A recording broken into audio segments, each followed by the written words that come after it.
আমরা খুব সুন্দর সুন্দর প্রশ্ন দিয়েছিলাম। আমি বলেছি এখন শুধু আপনাদের কাছ থেকে T20 সিস্টেম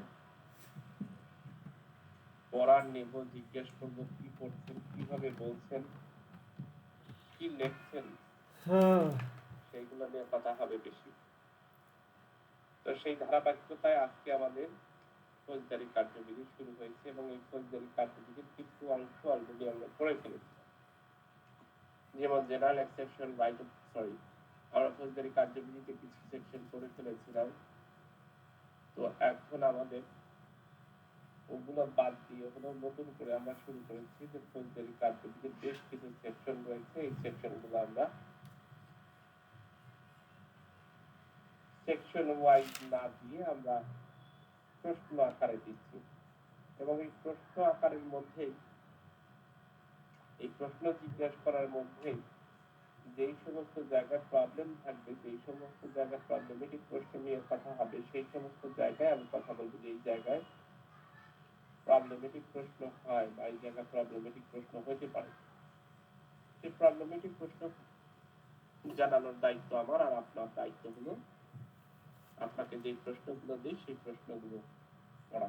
প্রবলেমেটিক প্রশ্নতে এক্সাক্ট কোনো কিছু আসবে না, আলোচনার মধ্যে আমরা জানার চেষ্টা করবো যে কি কি বিষয় থাকে বা কি বিষয় রয়েছে। প্রথম প্রশ্ন আমাদের ছিল যে প্রাথমিক তথ্য বিবরণী কি, প্রাথমিক তথ্য বিবরণীর সাক্ষ্যগত মূল্য কি, একটা প্রশ্ন করেছিলাম আমরা যে এই প্রাথমিক তথ্য বিবরণী কি হয়। প্রাথমিক তথ্য বিবরণীর সাক্ষ্যগত মূল্য অর্থাৎ সাবস্টেন্টিভ এভিডেন্স কি না বা কি হিসেবে গণ্য করা হয় আলোচনা করলে একটা প্রশ্ন করেছিলাম এবং তার সাথে প্রশ্ন ছিল আমলযোগ্য অপরাধের পুলিশের ক্ষমতা বর্ণনা করুন, তাই না? আমলযোগ্য অপরাধের ক্ষেত্রে পুলিশ কি ক্ষমতা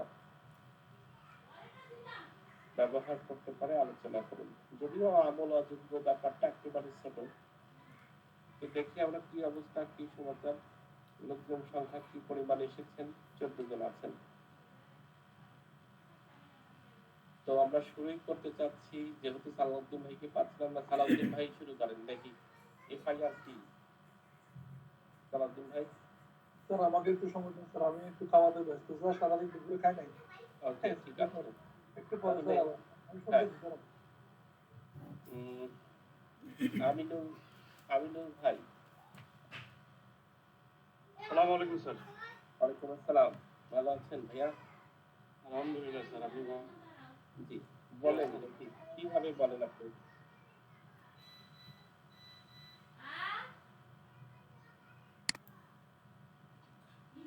এফআইআর কি? স্যার এফআইআর হচ্ছে স্যার পিআরবি 243 নামে একটা ফর্ম। এই ফর্মের মাধ্যমে যে সংবাদদাতা থানার ভারপ্রাপ্ত কর্মকর্তার কাছে এসে যে সংবাদ প্রদান করে, উক্ত সংবাদের মাধ্যমে যে লিপিবদ্ধ করা হয় তাই এফআইআর নামে গণ্য করা হয়। এবং হ্যাঁ জি বলেন বলেন বলেন শুনছি আমি। এবং 154 ধারা অনুযায়ী থানার ভারপ্রাপ্ত কর্মকর্তার নিকট ওই একই কথা স্যার, যে লিপিবদ্ধ করা যে সংবাদটা প্রদান করা হয়, ওই সংবাদের ভিত্তিতে থানার ভারপ্রাপ্ত কর্মকর্তার নিকট যে সংবাদদাতা এসে যে মৌখিক বিবৃতি দেয়, ওই মৌখিক বিবৃতি থানার ভারপ্রাপ্ত কর্মকর্তা লিপিবদ্ধ করে এবং লিপিবদ্ধ করা যে যতটুকু করলো ততটুকু ওই সংবাদদাতাকে পড়ে শোনাবে এবং স্বাক্ষর গ্রহণ করবে। করার মাধ্যমে স্যার এটা এফআইআর নামে গণ্য করা হয়। এটা তো অভিযোগপত্র বললেন, এই যে সংবাদ লিখে নেওয়া হয়, সংবাদপত্র লেখার পরে সেটা পড়ে শোনানো হয়, এটা তো অভিযোগ। দুই জিনিস কিন্তু, একটা হলো এফআইআর আর একটা হচ্ছে অভিযোগ। দুইটা কিন্তু দুই জিনিস। অভিযোগ সবসময় অভিযোগকারী, যিনি থানাতে আসবেন উনি অভিযোগ তার লিখিত নিয়ে আসতে পারেন, অলিখিত কিছু নিয়ে আসতে পারেন। এটাকে বলা হয় অভিযোগ। এবং অলিখিত হলে সেই ক্ষেত্রে আপনি যে কথা বলছেন যে উনি ইনফরমেন্ট থানাতে আসবেন এবং ঘটনাগুলোকে বর্ণনা করবেন, একজন লিখবেন, লেখে উনি স্বাক্ষর করবেন এবং এই লিখিত বিষয়টাকে আবার পড়ে শোনাবেন। এটাকে আমরা বলা হচ্ছে অভিযোগ।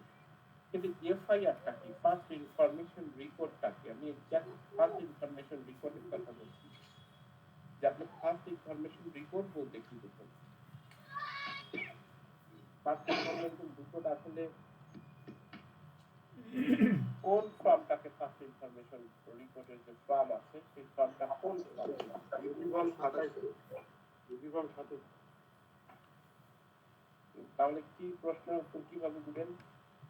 স্পেসিফিকলি প্রশ্ন দিচ্ছি আপনাকে। ধরেন এই জায়গা কিন্তু আমি অত্যন্ত মন খারাপ করবো এবং পড়াশোনায় যদি মনোযোগী না হন একেবারে বকাঝকা কিন্তু শুরু করে দেবো। কারণ হলো আমি তো ধরেন পরীক্ষার হলে কোন প্রশ্ন আসবে না আসবে এরকম না, আমি তো স্পেসিফিকলি আপনাদেরকে প্রশ্ন দিয়ে দিচ্ছি যে ভাইয়া এই প্রশ্নগুলো মুখস্থ করে আসেন।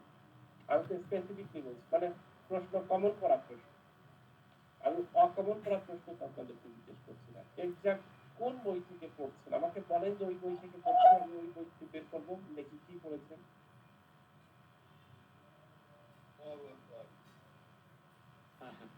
আমি তো বইয়ের মধ্যে বর্তমান নাই, বাইরে আছি, কারেন্ট কিছু নেই।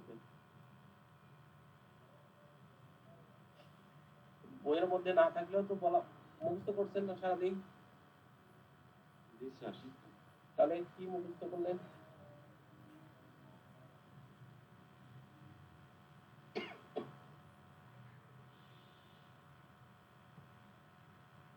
আর একটু পরে আবার এই ক্লাসের শেষের দিকে আবারও আপনি বলতে পারবেন। জি সৌরভ ভাই বলেন দেখি কি করেছেন। স্যার এই এফআইআরটা বলবো স্যার? হ্যাঁ এফআইআর সাথে কথা বলবো কি? স্যার প্রথমত হচ্ছে sir TRB police resolution of Bengal, এটার এই আইনের স্যার 243 নাম্বার বিধিতে কত এই আইনটা কতখানের আইন? যে কোনো আইন বলছেন অবশ্যই শর্ত বলতে হবে। এটা বোধ হয় sir 1943 sir. 1943 TRB police regulation of Bengal. হ্যাঁ তো এখানে এই 243 বিধিতে এফআইআর সম্পর্কে স্যার বিশদভাবে আলোচনা করা হয়েছে। তো সাধারণত স্যার আমরা জানি মানে ফৌজদারি কার্যবিধি 1898 154 ধারা অনুযায়ী থানার ভারপ্রাপ্ত কর্মকর্তা যদি কোনো আমলযোগ্য অপরাধের সংবাদ পান তাহলে সেটা তিনি লিপিবদ্ধ করবেন অথবা তার নির্দেশক্রমে এটা লিপিবদ্ধকৃত হবে। আর এই যে সংবাদের আমলযোগ্য অপরাধের সংবাদটা সেটা যখন আপনার এটা লিখিত হবে তখন যিনি সংবাদদাতা বা অভিযোগকারী তাকে সেটা পড়ে শোনাইতে হবে। শোনানোর পরে সেখানে সংবাদদাতা স্বাক্ষর করবেন এবং আপনার যিনি এটা লিখলেন তিনিও স্বাক্ষর করবেন।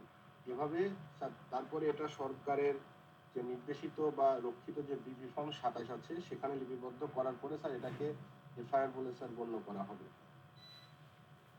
আর স্যার এফআইআর এর তথ্য বিবরণী বা এটার যে সাক্ষ্যগত মূল্য সেই বিষয়ে যদি স্যার আমরা বলি, এটা যেহেতু স্যার আমলযোগ্য ঘটনার বিবরণ সম্পর্কিত প্রাথমিক বিবরণ, যার কারণে এটা সাক্ষ্যগত মূল্য স্যার আছে এবং এটা এফআইআর কোনো সাবস্টেন্টিভ এভিডেন্স নয়, শুধুমাত্র এফআইআর এর উপর ভিত্তি করে কাউকে শাস্তি প্রদান করা যাবে না। এই যে এফআইআরটা স্যার যে রুজু হলো এটার উপর সাক্ষ্য আইনের 1872 ধারার 145 অনুযায়ী এটার বক্তব্যের সাথে বিরোধ দেখানোর জন্য জেরা করা যাবে এবং 157 অনুযায়ী সেই বক্তব্য সমর্থনের জন্য স্যার এফআইআর ব্যবহার করা যাবে স্যার। আর এফআইআর এর যে স্যার বক্তব্যটা ইনফরমেন্ট দিলেন সেটার সাথে যদি সাক্ষীদের বক্তব্য সঙ্গতিপূর্ণ হয় তাহলে স্যার তাদেরকে তাদের সাক্ষ্যগত মূল্যায়নটা বিশ্বাস হবে, আদালত বিশ্বাস করতে পারে। আর যদি অসঙ্গতিপূর্ণ হয় সেই ক্ষেত্রে এফআইআর অথবা আসামিদের সাক্ষীগত মূল্য স্যার ডিনাই হবে, মানে এটা থাকবে না এবং সেই অ্যাডভান্টেজটা আসামি বা অভিযুক্ত যে ব্যক্তি সে পাবে। আর স্যার আর একটা বিষয় হচ্ছে যে যদি এফআইআর করার সময় সংবাদদাতা বা এজাহারকারী কোনো সংবাদ ভুলে যায় বা সে যদি এফআইআর অন্তর্ভুক্ত না করে পরবর্তীতে স্যার সেটা আদালতে যখন তিনি সাক্ষী দিবেন তখন সেটা তিনি উল্লেখ করতে পারবেন। বেসিক্যালি স্যার এগুলাই এফআইআর এর সাক্ষ্যগত মূল্য। মোট কথা হচ্ছে এফআইআর এর সাক্ষ্যগত মূল্য আছে, কিন্তু সেটা সাবস্টেন্টিভ এভিডেন্স নয়, সেটা সাক্ষ্য দ্বারা এবং প্রমাণ করতে হবে স্যার আদালতে, তাহলেই এফআইআর এর উপর ভিত্তি করে একজন আসামিকে সাজা দেওয়া যেতে পারে স্যার। এফআইআর মিনিং কি সেটাই তো বললেন না এখন পর্যন্ত। এফআইআর মিনিং স্যার প্রাথমিক তথ্য বিবরণী, যেটাকে বলা হচ্ছে ফার্স্ট ইনফরমেশন রিপোর্ট স্যার। হ্যাঁ, এত কথা বললেন অথচ ফার্স্ট ইনফরমেশন রিপোর্টের কথাই বললেন না, তাই না? যেটাকে বলা হয় ফার্স্ট ইনফরমেশন রিপোর্ট।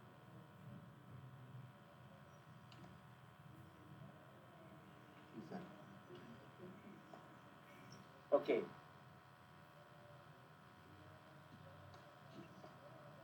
অনেকটুকুই বলে স্যার আরেকটা প্রশ্ন করেছি, হ্যাঁ, সেটা কি বলবো স্যার? আমাদের তো আমি যে কথাটা বলতে চাচ্ছি সেটা হলো, হ্যাঁ বলেন দেখি, আমলযোগ্য অপরাধের ক্ষেত্রে পুলিশের ক্ষমতা আলোচনা করুন। স্যার আমলযোগ্য অপরাধের ক্ষেত্রে সিআরপিসি ১২৫ থেকে ১৫৩ ধারা পর্যন্ত এই আমলযোগ্য অপরাধ নিরোধে পুলিশের ডাইরেক্ট ক্ষমতা সম্পর্কে আলোচনা করেছে। ১৪৯ ধারাতে বলেছে স্যার যে আমলযোগ্য অপরাধ পুলিশ সরাসরি তাকে প্রতিরোধ করার অনুমতি দেওয়া আছে। ১৫০ স্যার যেখানে বলেছে যদি কোনো আমলযোগ্য অপরাধ সংগঠনের ষড়যন্ত্রের তথ্য পুলিশ পায় তাহলে পুলিশ তার ঊর্ধ্বতন কর্মকর্তাকে সেটা জানাবে এবং এই অপরাধ প্রতিরোধ করা পুলিশের দায়িত্ব হবে, এবং যদি যে পুলিশ এটা তথ্য পেয়েছে সে যদি এটা আমলে গ্রহণ করতে না পারে, যে পুলিশ আমলে আমলে নেওয়ার যোগ্য তাকে সেটা আমলে গ্রহণ করতে জানাবে। আরেকটা বিষয় স্যার ১৫১তে বলেছে যে যদি এই ষড়যন্ত্র পুলিশের কাছে প্রতীয়মান হয় যে এই ষড়যন্ত্র তারা আপনার প্রতিরোধ করতে সম্ভব হচ্ছে না বা পারছে না, তখন তিনি ম্যাজিস্ট্রেটের আদেশ বা পরোয়ানা ছাড়াই ওই ব্যক্তিকে স্যার গ্রেপ্তার করতে পারবে। ১৫২ একটা কথা বলেছে যে পুলিশের উপস্থিতি যদি সরকারি কোনো স্থাপনা স্থাবর অস্থাবর উভয় যদি ক্ষতির সম্মুখীন হয় বা ক্ষতি সাধন হয়, পুলিশ সেটাতে হস্তক্ষেপ করতে পারে। আর পাশাপাশি এটা তো স্যার সরাসরি ক্ষমতা। এরপরে ১৫৪ ধারাতে স্যার তদন্তের কথা আমলযোগ্য অপরাধ। ৫৭তে যদি সন্দেহের হয়, যদি পুলিশের কাছে কোনো তথ্য আসে আমলযোগ্য অপরাধে, সন্দেহের ভিত্তিতে পুলিশ স্যার ওই আমলযোগ্য অপরাধে তদন্ত করতে পারে। ১৫৭ এই স্যার। আরেকটা বিষয় আমি বলতে চাচ্ছি, আমলযোগ্য অপরাধের ক্ষেত্রে পুলিশের ক্ষমতা কি? স্যার আমলযোগ্য ক্ষেত্রে আমাদের ১৫৫ ধারায় এটা বলা হয়েছে। তো আমল অযোগ্য অপরাধের ক্ষেত্রে পুলিশ সরাসরি নিজ উদ্যোগে তদন্ত করতে পারবে না। যদি কোনো ইনফরমেন্ট অযোগ্য অপরাধের তথ্য নিয়ে আসে, তিনি ওই ইনফরমেন্টকে ম্যাজিস্ট্রেটের কাছে প্রেরণ করবেন। ম্যাজিস্ট্রেট যদি তাকে তদন্ত করতে নির্দেশ দেয় তখন পুলিশ আমলযোগ্য অপরাধের ক্ষেত্রে তদন্ত শুরু করবে স্যার। ১৫৫। একই সাথে কি পুলিশ, যদিও প্রশ্নের বাইরেও প্রশ্ন, এগুলো ছোট ছোট প্রশ্ন আপনাদের জানা দরকার, যে কোনো সময় প্রশ্ন হয়ে যেতে পারে। ম্যাজিস্ট্রেটের কাছে সিআর মামলা করতে আসলে পুলিশকে কি ওই মামলা সিআর মামলা গ্রহণ না করে পুলিশকে জিআর মামলা করার নির্দেশ দিতে পারে কিনা? দিতে পারলে কত নম্বর সেকশন আলোচনা করা হবে? Sir ১৫৬ sir. কি আছে ৫৬ স্যার ওখানে বলেছে যে স্যার এখানে স্যার আমাদের সিআরপিসিতে এই বিষয়টা টোটালি ওইভাবে আলোচনা না করলেও স্যার বিভিন্ন সিদ্ধান্তের আলোকে যেটা দেখা যায় যে যখন ম্যাজিস্ট্রেট তার সে প্রতীয়মান হয় যে এটা সিআর মামলা না হয়ে এটা জিআর মামলা হওয়া উচিত, তখন তিনি ১৫৬ ধারা অনুযায়ী ওই আমলযোগ্য অপরাধ সম্পর্কে পুলিশকে সরাসরি তদন্ত নির্দেশ দিতে পারেছেন। কেন ১৫৬ ধারায় তো ডিরেক্ট বলেছে যে ১৯০ ধারার অধীনে ক্ষমতা প্রাপ্ত যে কোনো ম্যাজিস্ট্রেট, ওই যে কয়টা ১৯০ নম্বর সেকশনে কয় ধরনের ম্যাজিস্ট্রেটের কথা বলেছে? স্যার ১৯০ নাম্বার তো স্যার যে first class magistrate, second class magistrate, empowered by third class magistrate sir আছে। স্যার এখানে ১৫৬ তো স্যার যেটা হচ্ছে ১৯০ ধারাতে ম্যাজিস্ট্রেট তো মামলা আমলে নেওয়ার আগেই স্যার এই তদন্তটা করতে বলতেছে স্যার। ক্ষমতা প্রাপ্ত হয়ে সে আমলে গ্রহণ করার জন্য নির্দেশ, তদন্ত করে সে আমলে এই মামলাটা তদন্তের আদেশ দিতে পারে।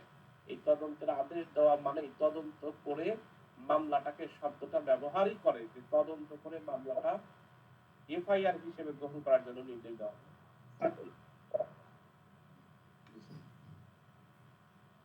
স্যার ১৯০ কি বলবো স্যার? না, ৯০ বলার দরকার নেই, ওগুলোকে দেখি। কি কি পদ্ধতিতে একটা মামলা দায়ের করা যায় নালিশি মামলার ক্ষেত্রে, মানে নালিশি মামলা কিভাবে দায়ের করা হয় বা প্রসিডিউরটা কি আলোচনা করুন। আমি প্রশ্ন জিজ্ঞেস করতে চাচ্ছি আবুল কালাম আজাদ ভাই। ওয়ালাইকুম আসসালাম। মামলা মূলত দুইভাবে ফৌজদারি মামলা দায়ের করা যায়। একটা থানায় করা যায় আমলযোগ্য অপরাধ বা আমল অযোগ্য অপরাধ দুটাই, আর একটা করা যায় কোর্টে নালিশ মামলা। যখন কোনো মানে অভিযোগকারী কোনো নালিশ নিয়ে ম্যাজিস্ট্রেটের কাছে উপস্থিত হবেন, তখন মৌখিকভাবে বা লিখিতভাবে অভিযোগ দায়ের করবেন। যখন অভিযোগ দায়ের মৌখিকভাবে দিলে উনি লিখিতভাবে নেবেন, আর যদি লিখিতভাবে দেয় তাহলে ম্যাজিস্ট্রেট করবেন কি ওই মানে অভিযোগকারীকে হলফপূর্বক বা উপস্থিত যদি কোনো সাক্ষ্য পাওয়া যায়, সাক্ষী পাওয়া যায়, তাদেরকে হলফপূর্বক জবানবন্দি গ্রহণ করে মামলাটা সরাসরি মানে আমলে নিতে পারেন, অথবা মানে তদন্তের জন্য মানে ইয়েতে পুলিশের কাছে প্রেরণ করতে পারেন। আরেকটা করতে পারেন যে যদি কোনো গ্রাউন্ডস না পায়, যে অপরাধের কোনো সত্যতা পাওয়া যাচ্ছে না, তাহলে মামলাটা 203 ধারায় খারিজ করে দিতে পারে। আর শেষ হয়ে গেল মানে প্রশ্নটা মানে মামলা আমলে নেওয়া পর্যন্ত মানে হইল। আর আবার দেখা যাচ্ছে যে যদি মামলাটা কোনো ওনার দেখলো যে আমার বিচার করার নাই, এখতিয়ার নাই, তাহলে 201 ধারায় মানে পৃষ্ঠাঙ্কন করিয়া যথাযথ আদালতে দায়ের করার জন্য নির্দেশ দিতে পারেন। আবার 204 ধারায় করতে পারতেছেন উনি যে যদি দেখা যায় যে সত্যতা পাওয়া যায়, তাহলে সরাসরি 204 ধারায় ইস্যু প্রসেস করতে পারেন। আর 202 ধারায় যদি দেখা যাচ্ছে যে পুলিশ তদন্ত প্রতিবেদন দিলেও কিন্তু উনি বিশ্বাস করতে পারতেছেন না, তখন অধিকতর তদন্ত বা জুডিশিয়াল ইনকোয়ারির জন্য 202 ধারায় পদক্ষেপ নিতে পারেন। আর 205 ধারায় যাকে ওই ব্যক্তিগত হাজিরা থেকে অব্যাহতি নিতে পারেন। 203 তো খারিজ করবে মামলাটা, অধিকতর তদন্ত কেন 203 আসবে ভাইয়া? আমি আপনাকে একটু সহযোগিতা করি, সেটা হলো এই যে 90 নম্বর সেকশনের যে ম্যাজিস্ট্রেট মামলাগুলো গ্রহণ করবেন, আমরা বলছি যে একজন ম্যাজিস্ট্রেট, প্রথমে তো আমরা প্রশ্নটা করেছি যে একটা ফৌজদারি মামলা কয়টা উপায় না আছে। একজন ম্যাজিস্ট্রেটের মামলা গ্রহণ থেকে শুরু করে তার বিচার পর্যন্ত আলোচনা করুন বা তার প্রসিডিউর হয়তো বা লেখা ভুল থাকতে পারে, অথবা আমার কথা বলার মধ্যে ভুল থাকতে পারে, যেটাই হোক, ঠিক আছে, বুঝতে পারা ভুল হয় হতে পারে, যেটাই হোক না কেন, তাহলে আপনাকে প্রশ্নটা শুরুই করতে হচ্ছে কত নাম্বার সেকশন অনুযায়ী? 90 নাম্বার। প্রথমত 54তে একজন বলেই ফেললো, আপনাকে শুরু করতে হচ্ছে 190 নাম্বার সেকশন অনুযায়ী। 190 নাম্বার সেকশন যখনই ম্যাজিস্ট্রেট কর্তৃক অপরাধ মামলা গ্রহণ করা হবে, তখন ম্যাজিস্ট্রেট কর্তৃক মামলা গ্রহণ করা হলে ম্যাজিস্ট্রেট শব্দটাকে আপনি কয়টা শব্দ? মোট 5টা শব্দ হিসেবে গ্রহণ করবেন। ম্যাজিস্ট্রেট বলতে চিফ জুডিশিয়াল ম্যাজিস্ট্রেট, ম্যাজিস্ট্রেট বলেন মেট্রোপলিটন ম্যাজিস্ট্রেট, ম্যাজিস্ট্রেট বলতে চিফ মেট্রোপলিটন ম্যাজিস্ট্রেট, ম্যাজিস্ট্রেট বলতে প্রথম শ্রেণীর ম্যাজিস্ট্রেট, ম্যাজিস্ট্রেট বলতে ক্ষমতাপ্রাপ্ত অন্য কোনো ম্যাজিস্ট্রেটকে বোঝানো হয়। এরকম 5 শ্রেণীর ম্যাজিস্ট্রেটের কথা আপনার মনে আসতে হবে। একই সাথে 190 নাম্বার সেকশনে 3টা ওয়েতে, মোট 3টা ওয়েতে একজন ম্যাজিস্ট্রেট মামলা নিয়ে থাকে।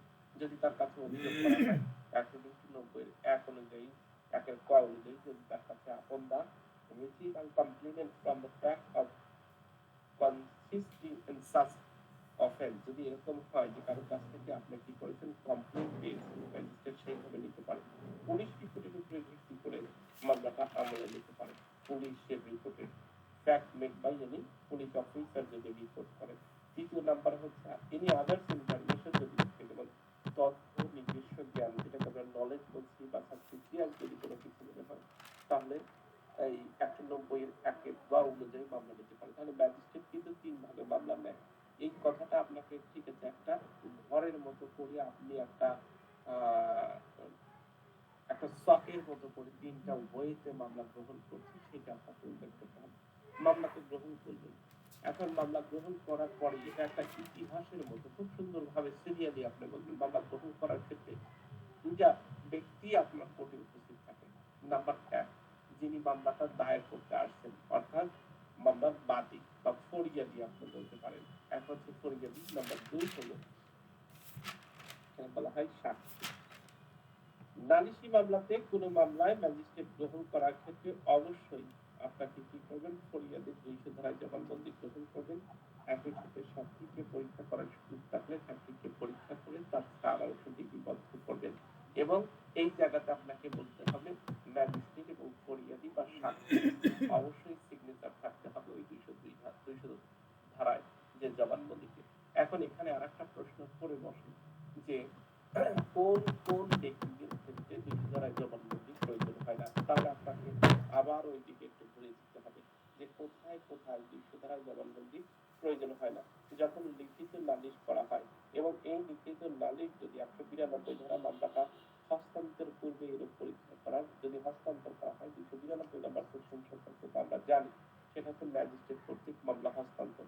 এরকম মামলা হস্তান্তর করে এরকম কোন রকম 200 ধারায় জবানবন্দি গ্রহণ করা হয় না। লিখিত নালিশ করা হলে এবং আদালতে যদি সেটা সরকারি কর্মকর্তা তার দায়িত্ব কর্তব্য সময় আপনার এই নালিশ করেন, সেক্ষেত্রে ফরিয়াদিকে 200 ধারায় জবানবন্দি গ্রহণ করা হয় না। একই সাথে বলেছে 192 নম্বর সেকশনের অধীনে মামলা হস্তান্তর করা হলে হস্তান্তরকারী ম্যাজিস্ট্রেট পূর্বে ফরিয়াদি বা সাক্ষী থাকেন, তাকে যদি পরীক্ষা করে থাকেন, সেই ম্যাজিস্ট্রেট আবার নতুন করে জবানবন্দি গ্রহণ করতে বাধ্য না। এই জায়গা থেকে প্রশ্ন করে যে কোন কোন ক্ষেত্রে 200 ধারায় জবানবন্দি গ্রহণ করার সুযোগ নাই। তাহলে আপনি সিরিয়ালি একেবারে কনস্ট্যান্টলি সুন্দরভাবে বলে আসতেছেন, ম্যাজিস্ট্রেট আমলে নিচ্ছেন। ম্যাজিস্ট্রেট বলতে এই 4 শ্রেণীর ম্যাজিস্ট্রেট বা 5 শ্রেণীর ব্যক্তির কথা 190 নম্বর সেকশনে বলা আছে। আমলে গ্রহণ করতে এই 3টা বইতে আমল গ্রহণ করতে 5 শ্রেণীর ম্যাজিস্ট্রেটের আমাদের কথা বলা হয়েছে। আমল এই 3টা শ্রেণী থেকে আমল গ্রহণ করবে। আর মামলাটা যদি আবেদন করে মামলাটা 199 নম্বর সেকশনে ম্যাজিস্ট্রেট কি করবেন, মামলাটা স্থানান্তর করে দেবেন। এই কথাটা কেন বলছি, 200 ধারায় জবানবন্দিতে এই বিষয়টাতে আমাদের আছে। এখন 201 নম্বর সেকশনে আমরা দেখলাম যে মামলাটা আসলে কগনিজেন্সে নেওয়ার মতন তার এখতিয়ারই নাই, এখতিয়ার বহির্ভূত। অর্থাৎ নালিশি মামলা ম্যাজিস্ট্রেটের এখতিয়ার না থাকলে মামলাটা কি করবেন, উনি ফেরত দিয়ে দিবেন। এই ক্ষেত্রে বলা হচ্ছে 201 নম্বর সেকশনে পরোয়ানা ইস্যু স্থগিত করা। পরোয়ানা বলতে আমরা দুইটা সম্পর্কে বলেছি, একটা হচ্ছে সমন আর একটা হচ্ছে WA অর্থাৎ warrant of issue, warrant issue করা এই পরোয়ানা বলা হয়। অর্থাৎ যে কোনো ধরনের পরোয়ানা সমন না দিয়ে বা WA ইস্যু না করে, ওয়ারেন্ট ইস্যু না করে মামলাটাকে স্থগিত রেখে 202 ধারা অনুযায়ী মামলাটাকে স্থগিত রেখে তদন্ত করার নির্দেশ দিতে পারে। এই তদন্ত করার নির্দেশটা খুবই ইম্পর্টেন্ট। সেই তদন্ত যে করবেন, সেই তদন্তে তিনি 3য় শ্রেণীর কোনো ম্যাজিস্ট্রেট না হন, তাহলে অন্য কোনো ম্যাজিস্ট্রেটকে নিযুক্ত করলেও অন্য কোনো ম্যাজিস্ট্রেটকেও কি করতে পারেন, উনি কিন্তু নির্দেশ দিয়ে দিতে পারেন, পুলিশ অফিসারকে দিয়ে দিতে পারেন। এবং এই তদন্তের রিপোর্টের উপরে ভিত্তি করে পুলিশ যদি চূড়ান্ত রিপোর্ট দাখিল করে ম্যাজিস্ট্রেট রিপোর্টের উপরে ভিত্তিকে আসামিকে অব্যাহতি দিয়ে দিতে পারে। তাহলে 202 নম্বর সেকশন খুবই ভেরি মাচ ইম্পর্টেন্ট একটা সেকশন।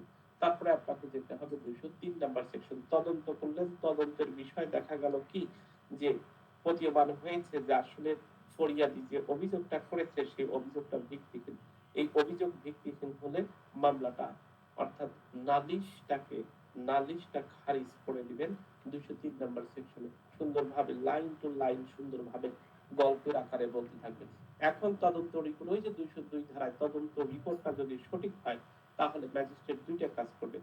নাম্বার 204 অনুযায়ী একটা হলো, হয় যদি গুরুতর কোনো মোকদ্দমা হয় ডিরেক্ট কি করতে পারবেন, no summon or warrant shall be issue against the accused. সমনটাকে ইস্যু না করে সরাসরি ডাবল ইস্যু করতে পারবেন। আবার যদি দেখেন যে না এরকম হয়েছে যে আসলে গ্রেফতারি পরোয়ানা ইস্যু করার প্রয়োজন নেই, 2 নম্বর তফসিলের 4th নম্বর কলামে যেটা বলা আছে যে আসলে এটা এত গ্রেভিয়াস টাইপের মামলা না, সমন শুধু ইস্যু করতে, তাহলে সমন ইস্যু করতে পারে। এই যে সমন ইস্যু বা পরোয়ানা ইস্যু করার ক্ষেত্রে একটা নির্ধারিত ফি দিতে হয়, ফি যদি জমা না দেয় তাহলে সেখানে মোকদ্দমাটা বা নালিশটা খারিজ হয়ে যায়। তাহলে সিরিয়ালি খুব সুন্দরভাবে বলতে থাকেন এবং লাস্টের 205 নাম্বার সেকশন অনুযায়ী ব্যক্তিগত হাজিরা থেকে রক্ষা করার জন্য, অর্থাৎ যদি কোনো ব্যক্তি কোর্টে হাজির দিতে অক্ষম হন সেক্ষেত্রে উকিলের মাধ্যমে হাজিরা দিতে পারেন কোর্টের অনুমতি নিয়ে, অর্থাৎ 205 নাম্বার সেকশন। গুরুত্বপূর্ণ সেকশন 205 এর ক, খ, গ, ঘ, ঘ। আমাদের কি দিয়ে ভাই কি আছেন? এই প্রশ্নটা কি উত্তর দিতে পারবেন যে একই সাথে দুইটা মোকদ্দমা চালু রয়েছে, একই সাথে দুটো মোকদ্দমা চালু হয়েছে। কি হয়েছে? একটা জিআর মামলা রয়েছে একই ঘটনা নিয়ে। জি স্যার, আসসালামু আলাইকুম স্যার। ওয়ালাইকুম আসসালাম। বলেন তো কি কি হয় এই ধরনের ক্ষেত্রে? স্যার, একই সাথে যদি দুইটা মামলা চলমান থাকে, একটা মামলা হচ্ছে থানায় জিআর হিসেবে, আরেকটি মামলা হচ্ছে ম্যাজিস্ট্রেট নিকটে নালিশি মামলা হিসাবে। তো ম্যাজিস্ট্রেট যদি এই তথ্যটি জানতে পারেন, তাহলে the code of criminal procedure 1898 এর 205 এর ঘরের ঘর এর বিধান অনুযায়ী ম্যাজিস্ট্রেট 265 সাবসেকশন 1 অনুযায়ী ওই সিআর মামলাটি অর্থাৎ নালিশি মামলাটি স্থগিত করবেন এবং পুলিশের নিকট থেকে পুলিশি তদন্ত তলব করবেন। এরপরে 265 ঘয়ের 2 নম্বর সাবসেকশন অনুযায়ী এই যখন পুলিশি তদন্ত রিপোর্ট ওই ম্যাজিস্ট্রেট পাবেন, তখন ম্যাজিস্ট্রেট যদি সিআর মামলা অর্থাৎ নালিশি মামলার যেসব অভিযুক্ত রয়েছেন এবং জিআর মামলার যেসব অভিযুক্ত রয়েছেন তারা যদি একই ব্যক্তি হন, তাহলে উভয় মোকদ্দমা একসঙ্গেই পরিচালনা করবেন বা বিচার কার্য চলমান রাখবেন।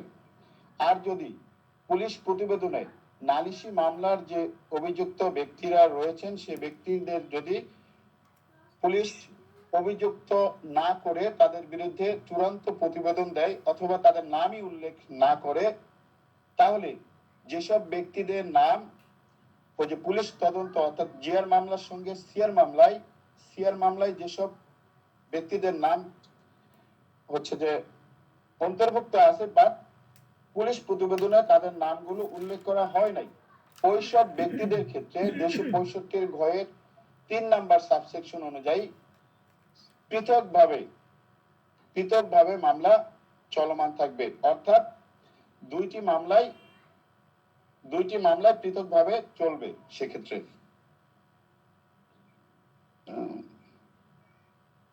স্যার শেষ এই তিনটা সাবসেকশনের এই তিনটার কথাই তো আছে স্যার। নালিশটা যদি খারিজ হলে ওই আদেশের বিরুদ্ধে প্রতিকার কি? স্যার, নালিশ যদি খারিজ হয় তাহলে এই খারিজ আদেশের বিরুদ্ধে রিভিশন প্রতিকার আছে স্যার। এর দুই ধরনের প্রতিকার ওই ব্যক্তি পেতে পারে। প্রথম প্রতিকার হচ্ছে যে যদি ম্যাজিস্ট্রেটের ওই যে নালিশ খারিজের বিরুদ্ধে the code of criminal procedure 1898 এর 436 এবং 439 এর ক মোতাবেক দায়রা আদালতে নালিশ খারিজ আদেশের বিরুদ্ধে রিভিশন করে অধিকতর অনুসন্ধান বা তদন্তের আদেশ লাভ করতে পারেন। 2 নাম্বার প্রতিকার হচ্ছে স্যার, যদি একই বিষয়ে নতুন ভাবে আবার মামলা করতে পারবেন, অর্থাৎ নতুন ভাবে আবার নালিশি মামলা অথবা যদি হচ্ছে কগনাইজেবল অফেন্স হয় তাহলে থানাতে মামলা দায়ের করতে পারবেন। এক্ষেত্রে 303 ধারার যে ডাবল জিওপার্টি বা দুবারা দোষ নীতি সেটা প্রযোজ্য হবে না। ওকে, নেক্সট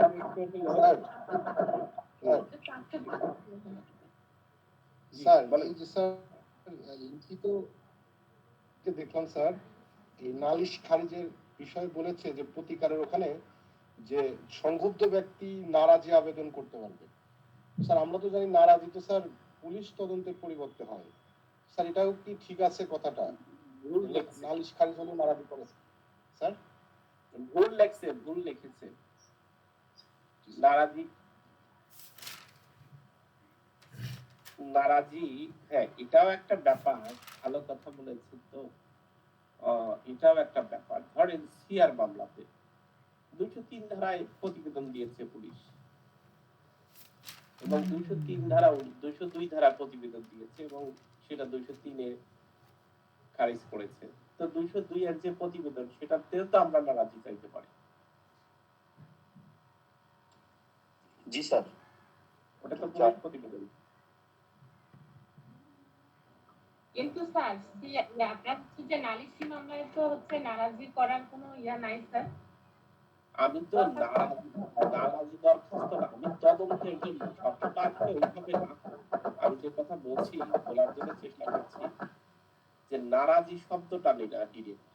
আমি পুলিশ তদন্তের বিরুদ্ধে, হ্যাঁ পুলিশের যে তদন্ত সেটাকে না মেনে আমি নারাজি এবং পুলিশ তদন্তের বিরুদ্ধে আপত্তি, দুটা কিন্তু দুই জিনিস। নারাজি হচ্ছে এক্স্যাক্টলি নতুন করে একটা মামলা ফাইল করবেন যেভাবে সেভাবে, আর আপনি কোর্টে একটা প্রতিবেদন দিয়েছেন নারাজি না, কোর্টে পুলিশ একটা প্রতিবেদন দিয়েছে, সেই পুলিশের প্রতিবেদনকে কোর্টকে বলছেন যে স্যার আমি একটা সন্তুষ্ট না, নারাজি না। আপনি আরেকটা বিভাগকে, মানে আপনি আগে দিয়েছিলেন পুলিশকে, এখন আপনি এটাকে ডিবিকে তদন্ত দেন বা জুডিশিয়ারি তদন্ত দেন, চাইতেই পারি। জি স্যার, এটা চাওয়া যায় স্যার। তো সেটাও তো ধরেন এইটাকে বলছে যে বিভিন্ন বইয়ে বলার চেষ্টা করছেন নারাজি, কিন্তু আসলে নারাজি নিয়েও তো একটা প্রশ্ন ছিল। দেখি নারাজি নিয়ে আপনি প্রশ্নের উত্তর দেন, যেহেতু আপনি আছেন। নারাজি কি?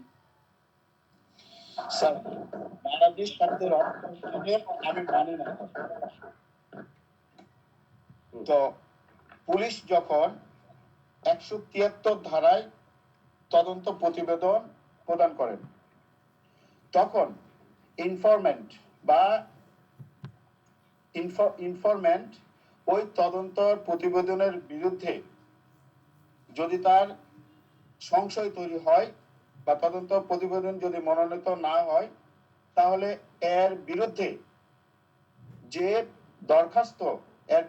দরখাস্ত দাখিল করেন, the code of criminal procedure, না কোড অফ ক্রিমিনাল প্রসিডিওর তো এই সংক্রান্ত নাই, তাহলে একেই হচ্ছে নারাজি পিটিশন বা নারাজি দরখাস্ত বলে। আর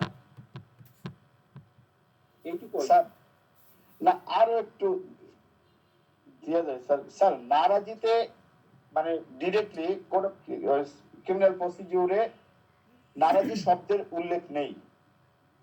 নারাজি শব্দটি আইন অঙ্গনের বা ক্রিমিনাল প্রসিডিওরের প্রচলিত রেওয়াজ এবং আদালতের রীতিনীতির উপর প্রতিষ্ঠিত। তারপরে এই কথাগুলো বলবো স্যার, যে যখন পুলিশ 173 ধারার পুলিশ প্রতিবেদন যখন ম্যাজিস্ট্রেট নিকটে উপস্থাপন করেন, তখন নারাজি পাওয়ার পরে ম্যাজিস্ট্রেটের করণীয় কি পদক্ষেপ গ্রহণ করেন? স্যার নারাজি পাওয়ার পর ম্যাজিস্ট্রেট ওই নারাজির দরখাস্তের উপরে তিনি নারাজি যেহেতু স্যার একটি নতুন মামলার মর্যাদা সম্পন্ন, সেহেতু ম্যাজিস্ট্রেট ওই দ্য কোড অফ ক্রিমিনাল প্রসিডিওরের 173-এর 3-এর খ অনুযায়ী অধিকতর তদন্তের নির্দেশ দিতে পারেন। যেহেতু সরাসরি খুবই গুরুত্বপূর্ণ কথা বলেছেন, এবং কথাটা কিন্তু আসলে এই যে সরাসরি যে না মঞ্জুর বা মঞ্জুর কোনোটাই করে না, কারণ নতুন করে কিন্তু একটা মোকদ্দমা বা অভিযোগ দায়ের করা হচ্ছে, সেই ক্ষেত্রে অবশ্যই পরীক্ষা নিরীক্ষা বা পর্যবেক্ষণ করবেন। এই জন্যই নারাজি সবসময় একসেপ্ট করেন। জি বলেন। স্যার এখানে স্যার যেহেতু ওই যে কোন জায়গাতে বলতে গেলাম স্যার, 173 অনুযায়ী যখন স্যার 173-এর 3 অনুযায়ী অধিকতর তদন্তের জন্য হচ্ছে নির্দেশ দেন। যেহেতু হচ্ছে the code of criminal procedure 1898 অনুযায়ী পুলিশ প্রতিবেদনের উপরে পূর্ণ তদন্তের কোনো বিধান এই আইনে নেই। সুতরাং এই নারাজির বিরুদ্ধে এই নারাজির বিরুদ্ধে বা নারাজি পাওয়ার পর ম্যাজিস্ট্রেট অধিকতর তদন্তের দিকেই ধাবিত হন। অধিকতর এছাড়াও 202 ধারায় সিআর মামলার ক্ষেত্রেও যদি ওই ম্যাজিস্ট্রেট কোন অনুসন্ধান বা পুলিশকে তদন্তের নির্দেশ দেন, সেক্ষেত্রেও তারা যে নথি বা রিপোর্ট পেশ করেন ওর বিরুদ্ধেও অধিকতর তদন্তের নির্দেশ দিতে পারেন। ওকে, নারাজি পাওয়ার পরে এই নারাজিটা দাখিল করার পরে উনি সরাসরি মঞ্জুর বা না মঞ্জুর না করে নারাজি দরখাস্তটা যেহেতু একটা নতুন মামলা হিসেবে গণ্য হয়, এই জন্য বিচারক বা ম্যাজিস্ট্রেট অবশ্যই পুলিশ রিপোর্টটার সাথে পরীক্ষা নিরীক্ষা পর্যবেক্ষণ করবেন এবং নারাজি দরখাস্তকারীর জবানবন্দি গ্রহণ করবেন এবং উপযুক্ত ব্যক্তির বিরুদ্ধে উনি আবার তদন্তে না দিয়ে সরাসরি পরোয়ানা জারি করতে পারেন অথবা অনুসন্ধানের নির্দেশ দিয়ে দিতে পারেন। সরাসরি পরোয়ানাও কিন্তু ইস্যু হয়ে যায় যে আমি আর তদন্ত দেব না, তবে নারাজিতে আমি সন্তুষ্ট, আসামিকে গ্রেফতার করা হোক। বিখ্যাত একটা মামলা আছে। যাই হোক, ম্যাজিস্ট্রেট নারাজি গ্রহণ করার তাহলে গ্রহণ করে উনি কিন্তু আবার তদন্তে না দিয়ে সরাসরি পরোয়ানা ইস্যু করতে পারেন এবং পুলিশ ফাইনাল রিপোর্টের উপরে ভিত্তি করে এই নারাজির দরখাস্ত করা হলে ওই যে 202 ধারা দরখাস্তকে আবার পরীক্ষা নিরীক্ষা করতে পারেন, 202 ধারা অনুযায়ী বিচার বিভাগীয় তদন্তে পাঠাইতে পারেন বা নারাজি দরখাস্ত পাওয়ার পর ম্যাজিস্ট্রেট আমলে নিতে পারেন বা অধিকতর তদন্তের জন্য আবার পুলিশের কাছেও পাঠাইতে পারেন। তো আমাদের প্রশ্ন ছিল নারাজি কি, পুলিশের প্রতিবেদনের বিরুদ্ধে নারাজি দরখাস্তের ম্যাজিস্ট্রেটের করণীয় কি, এরকম একটা প্রশ্ন আমরা করার চেষ্টা করেছিলাম। এবং আরেকটা প্রশ্ন বলি এবং আরেকটা কথা বলি যে আমাদের এখান থেকে দেখেন ক্রিমিনাল প্রসিডিউর থেকে যদি কোনো ড্রাফটিং আসে তাহলে আপনার ড্রাফটিং আসে শুধু রিভিশন এবং আপিল, এই দুটো বিষয় নিয়ে এবং জামিন সংক্রান্ত মাঝে মাঝে দিয়ে থাকে। তো এই যে নারাজি যে দরখাস্ত দিয়েছেন, এই নারাজি দরখাস্তটাও যদি অগ্রাহ্য হয় তার বিরুদ্ধেও আপনি কি করবেন, দায়রা জজের কাছে গিয়ে রিভিশন দায়ের করতে পারবেন। অর্থাৎ নারাজি দরখাস্তটা কি করতে পারবেন, রিভিশন দায়ের করতে পারবেন অথবা নারাজি দাখিলকারী নতুন করে নালিশি দরখাস্ত দায়ের করতে পারবেন। দুইটা পথ খোলা আছে। সেই ক্ষেত্রে আপনাকে বলে দিতে বললো যে আপনি নারাজি দাখিল করেছেন এবং সেই ক্ষেত্রে কোর্ট নামঞ্জুর করেছে, আপনি কি করেন, আপনি প্রতিকারের জন্য ব্যবস্থা করেন। তাহলে আপনি প্রতিকার হিসেবে দুইটা প্রতিকারের কথা বলবেন। ম্যাজিস্ট্রেটের নারাজির বিরুদ্ধে আপনি রিভিশন দায়ের করবেন টু দায়রা জজ, আর একটা করবেন নারাজি দরখাস্তকে নতুন করে মোকদ্দমা দায়ের করতে পারবেন। সেই ক্ষেত্রে ওই যে কথা আমরা বলেছি শুধুমাত্র খালাস ডাবল জিওপারটা বা হচ্ছে দোবারা দোষ, যেটা 403 নাম্বার সেকশনে দুটো জিনিস আমাদেরকে মনে রাখতে হয়, সেটা হলো শুধুমাত্র অ্যাকুইটাল এবং পানিশমেন্ট, এই দুইটা ক্ষেত্রে আপনি কি করবেন, একই বিষয় নিয়ে হলে তাহলে সেই ক্ষেত্রে আপনি ওই মামলাতে আপনি কি করবেন, দোবারা দোষী হবে। আর কোন ক্ষেত্রে যে খারিজ নালিশটা খারিজ করে দিয়েছে আমি নতুন করে মোকদ্দমা দায়ের করতে পারবো না, দোবারা দোষী হবে, এরকম কিন্তু কোনোটাই কাজ করে না। এই কথাটি যদি উল্লেখ করে দিতে পারেন তাহলে যিনি খাতা দেখবেন তার কাছে আরো কষ্ট হবে যে আপনি আসলেই ভালোভাবে পড়েছেন বা জেনেছেন যে কেন আপনি এই দুটো পদ্ধতির কথা বলছেন। দুটো পদ্ধতির কথা বলেই আপনি 403 নাম্বার সেকশনে চলে যাবেন যে এখানে সুযোগ নাই, কারণ হচ্ছে শুধুমাত্র একুইটাল, অর্থাৎ কোনো ব্যক্তি যদি খালাস প্রাপ্ত হন এবং কোনো ব্যক্তি যদি দণ্ডপ্রাপ্ত হন, ওই একই বিষয় নিয়ে নতুন করে খালাস বা দণ্ডাদেশের বিরুদ্ধে আপনি মোকদ্দমা দায়ের করতে পারবেন না। এটাকে বলা হয় হচ্ছে দোবারা দোষ বা ডাবল জিওপার্টে, যেটা 403 নাম্বার সেকশনে বলা আছে। তো এই জায়গা থেকে প্রশ্ন যেভাবে করুক, এই যে কথা আমরা বললাম যে যখন আপনার অধিক জ্ঞান থাকবে কোনো বিষয় নিয়ে, যখন অধিক আপনার নলেজ থাকবে, তখন একটা প্রশ্নের ভিতরে অনেক কথাগুলো বিভিন্ন জায়গা থেকে নিয়ে এসে যুক্ত করতে পারবেন এবং এটাতে লেখাতে আপনার আরো সৌন্দর্য মাধুর্য ছড়াবে যে আসলে সে কি বলতে চাচ্ছে, কিভাবে বলতে চাচ্ছে না। দেখেন আমরা বলতে চাচ্ছি পুলিশ প্রতিবেদনের কথা, আমরা বলছি 202 ধারার কথা, সেখানে যে আমরা কিন্তু অনেকটুকুই নিয়ে চলে গেছি।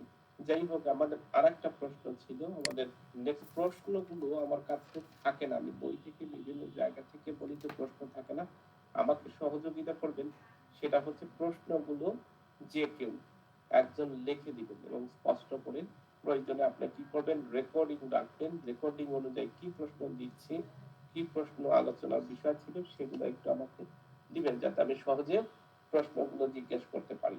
স্যার স্যার তাহলে নারাজি বিষয়ে তাহলে ম্যাজিস্ট্রেট 3 ধরনের কাজ করতেছে না স্যার। একটা হচ্ছে যে যেহেতু সেটা মানে নারাজির বিরুদ্ধে ডাইরেক্ট ওটা তদন্তে না দিয়ে প্রসেস ইস্যু করতে পারতেছে। সেকেন্ড হচ্ছে যে ফার্দার ইনভেস্টিগেশনে দিতে পারে বা অনুসন্ধানে দিতে পারে। জি না স্যার? জি স্যার ওইটাই, হ্যাঁ জি বলেন। স্যার আমরা যখন ওই ফৌজদারি মামলায় যদি কোনো রিভিশন লেখি স্যার, রিভিশনের দরখাস্ত করতে, ওখানে স্যার বিষয়টাতে কোন সেকশনটা উল্লেখ করবো স্যার রিভিশনের ক্ষেত্রে? রিভিশনের দুইটা সেকশন ব্যবহার করতে হয়, 435 আর 439 এর ক যদি কারাগারে হয়। 435 আর 439 এর ক দায়রা জজ হলো। দায়রা। রিভিশন নিয়ে আমরা কথা বলবো। রিভিশন লেখার সময় কোথায় কোথায় কিভাবে লিখতে হচ্ছে সে বিষয়গুলো আপনাদেরকে জানানোর চেষ্টা করবো। ট্রাচে থাকতে থাকেন, যতটুকু পর্যন্ত আছেন ততটুকু পর্যন্ত দেখতে থাকেন। আচ্ছা, আর একটা প্রশ্ন আমাদের ছিল হচ্ছে পুলিশ 164 নাম্বার সেকশন 164 জবানবন্দি কিভাবে গ্রহণ করা হয়, পদ্ধতিগুলো কি, 164 জবানবন্দি গ্রহণের উপরে ভিত্তি করে কোনো সাজা দেওয়া যায় কিনা, আপা বলেন আপনি দেখি কি অবস্থা।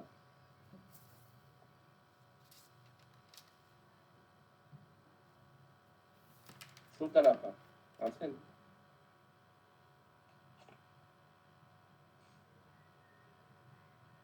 হ্যালো, আমার কথা কি ক্লিয়ার হচ্ছে? মাইক্রোফোন অন না করে কথা বলতে যাচ্ছিলাম, এই কথা বলতেছিলাম। প্রশ্নটা আমার মনে আছে। এই প্রশ্নটা আমাদের এই ভাই আবুল কালাম আজাদ ভাই খুব সুন্দর ভাবে বলেছিল। আমার পছন্দ হয়েছে 164 নাম্বার সেকশন কিভাবে লিপিবদ্ধ করবে। স্যার বলবো? হ্যাঁ অবশ্যই বলবো। স্যার 164 ধারায় স্যার হচ্ছে বিচার শুরু হওয়ার পূর্বে যে কোনো সময় স্যার ম্যাজিস্ট্রেট কর্তৃক জবানবন্দি বা বিবৃতি হচ্ছে স্যার ম্যাজিস্ট্রেট গ্রহণ করতে পারে স্যার। সাবসেকশন 1 এ বলছে স্যার যে কোনো metropolitan magistrate, first class magistrate এবং ক্ষমতাপ্রাপ্ত সেকেন্ড ক্লাস ম্যাজিস্ট্রেট, তবে সরকার কর্তৃক ক্ষমতাপ্রাপ্ত ব্যক্তি জবানবন্দি গ্রহণ করতে পারে। আর সাবসেকশন 2 এ বলছে স্যার যে স্টেটমেন্ট লিপিবদ্ধ করতে হবে সাক্ষ্য লিপিবদ্ধ করার নিয়ম অনুযায়ী। আর কনফেশন লিপিবদ্ধ করবেন স্যার সিআরপিসির হচ্ছে স্যার সেকশন 364 নিয়ম অনুযায়ী। 164 যদি স্যার কনফেশন লিপিবদ্ধ করার সময় যদি 364 ম্যাজিস্ট্রেট ফলো না করে, সেক্ষেত্রে স্যার তার যদি মামলার ক্ষেত্রে কোনো সমস্যা না হয় তাহলে স্যার মামলাটা হচ্ছে স্যার চলবে, আর যদি কোনো সমস্যা দেখা দেয় তাহলে স্যার মামলাটা চলবে না স্যার। আর সেকশন 533 অনুসারে স্যার যে ম্যাজিস্ট্রেট কনফেশন এবং স্টেটমেন্ট স্যার গ্রহণ বা লিপিবদ্ধ করেন তার সংশ্লিষ্ট মামলার এখতিয়ার থাকার প্রয়োজন নেই। এটি আদালতের স্যার বিবেচনামূলক ক্ষমতা। আর অবশ্যই স্যার স্বাক্ষর করতে হবে, জবানবন্দিদাতা স্বাক্ষর করবেন এবং ম্যাজিস্ট্রেট স্বাক্ষর করবেন স্যার। স্যার এতটুকুই তো স্যার। আবুল কালাম আজাদ ভাই বলেন তো 164 নিয়ে।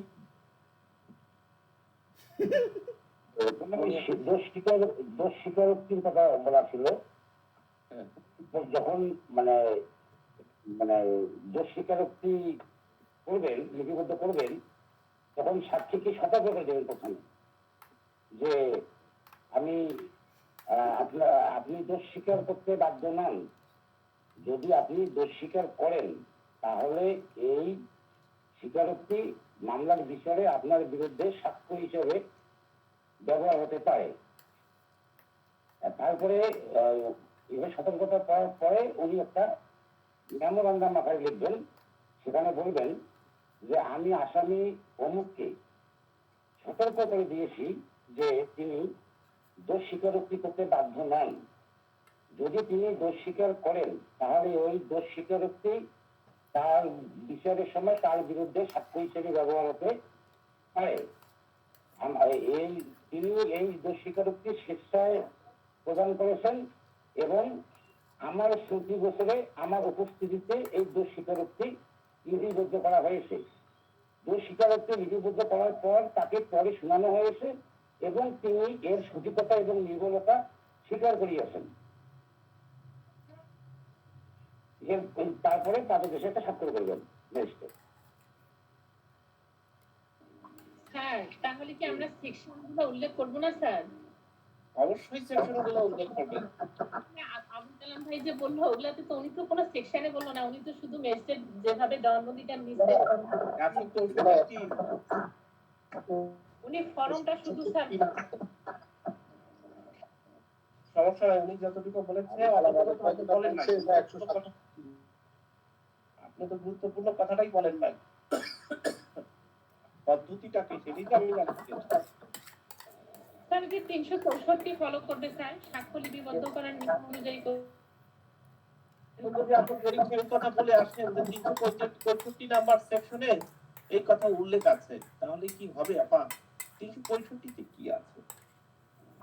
তাহলে স্যার যে সেকশনটা উল্লেখ করব এটাতে যেটা আছে সেটা উল্লেখ করব। জি জি, আচ্ছা ম্যাজিস্ট্রেট বা বিচারক নিজে আসামির জবানবন্দি লিপিবদ্ধ না করলে আদালতের ভাষায় যে লিপিবদ্ধ করবে সেটাও লিখতে হবে, এটা বাধ্যতামূলক 364 বলা আছে। আচ্ছা, একজন আসামিকে কি এই 164 সেকশনে প্রদত্ত স্বীকারোক্তি বা জবানবন্দির উপরে ভিত্তি করে আসামিকে দণ্ড দেওয়া যায়? আপনাকে এই প্রশ্ন করেছি। স্যার যাবে স্যার। জি, এইটুকু প্রশ্নের উত্তর দেখবেন কিভাবে পারেন আপনি পক্ষে ব্যাখ্যা করেন। স্যার যদি ম্যাজিস্ট্রেট সকল রকম মানে পদ্ধতি অনুসরণ করে যদি জবানবন্দি গ্রহণ করেন এবং হচ্ছে যে জবানবন্দি লিপিবদ্ধ করেন, তারপরে আর কিছু কথা লিখতে হবে স্যার। হইল না তো, এইভাবে উত্তর দিলে তো হবে না। প্রশ্ন তো আমি বলে দিয়েছি যে এই প্রশ্ন পড়বেন, প্রশ্ন তো কমন প্রশ্ন, এত গুরুত্বপূর্ণ প্রশ্ন সুন্দরভাবে বলতে পারেন না, একেবারে লাইন টু লাইন বলতে। স্যার দোষ স্বীকারোক্তি যদি সত্য হয় এবং স্বেচ্ছা প্রণোদিত হয় তাহলে এই দোষ স্বীকারোক্তির ভিত্তিতে আসামিকে শাস্তি দেওয়া যেতে পারে।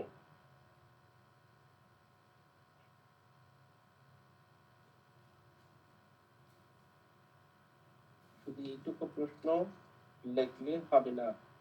আচ্ছা, নেক্সট প্রশ্ন কি ছিল? আর একটা প্রশ্ন ছিল, কি প্রশ্ন ছিল? স্যার পুলিশ প্রতিবেদন স্যার।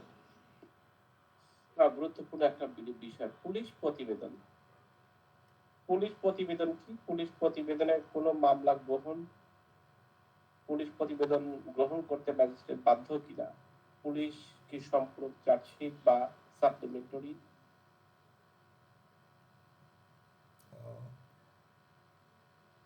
প্রতিবেদন দাখিল করতে পারে কিনা আলোচনা করুন, এরকম একটা প্রশ্ন ছিল মনে হয় না?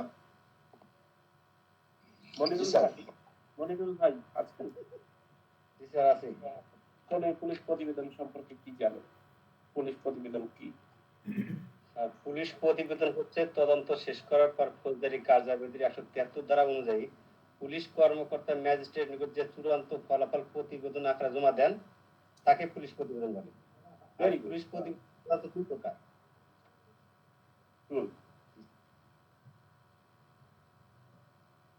পুলিশ প্রতিবেদন দুই প্রকার, একটা হলো চার্জশিট আর একটা হলো ফাইনাল রিপোর্ট। জি, চার্জশিট যদি যখন আসামির বিরুদ্ধে অপরাধ প্রাথমিকভাবে প্রমাণিত হয় তখন চার্জশিট দেয়, আর আসামির বিরুদ্ধে যদি অপরাধ অপ্রমাণিত হয় বা পর্যাপ্ত না হয় তাহলে স্যার ফাইনাল রিপোর্ট দেন।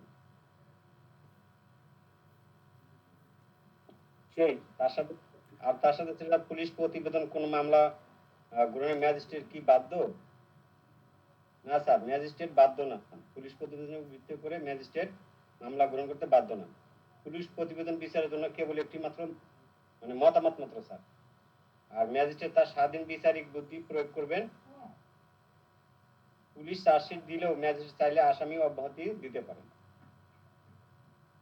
পুলিশ প্রতিবেদনে কি কি উল্লেখ থাকে?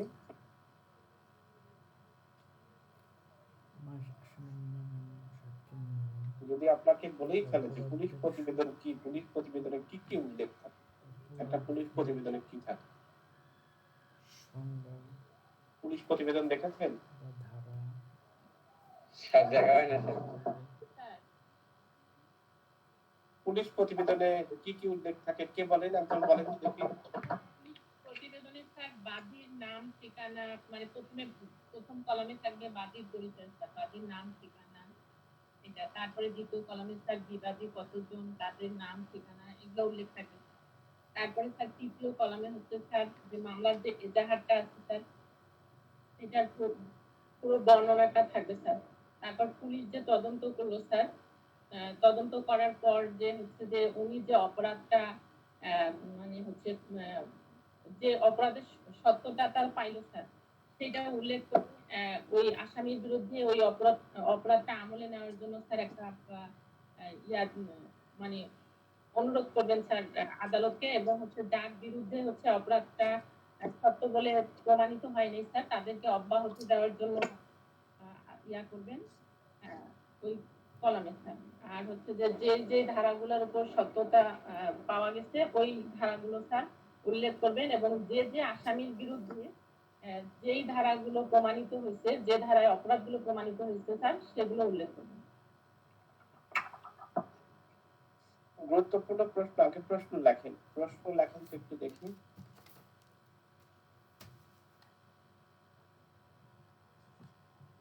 একশো তিয়াত্তরের ক যে অ্যামেন্ডমেন্ট গুলো হয়েছে, 173 ক এবং 173 খ, এটাকে পড়েন, এটা নিয়ে প্রশ্ন আমরা করবো। এই অ্যামেন্ডমেন্টটা পড়বেন।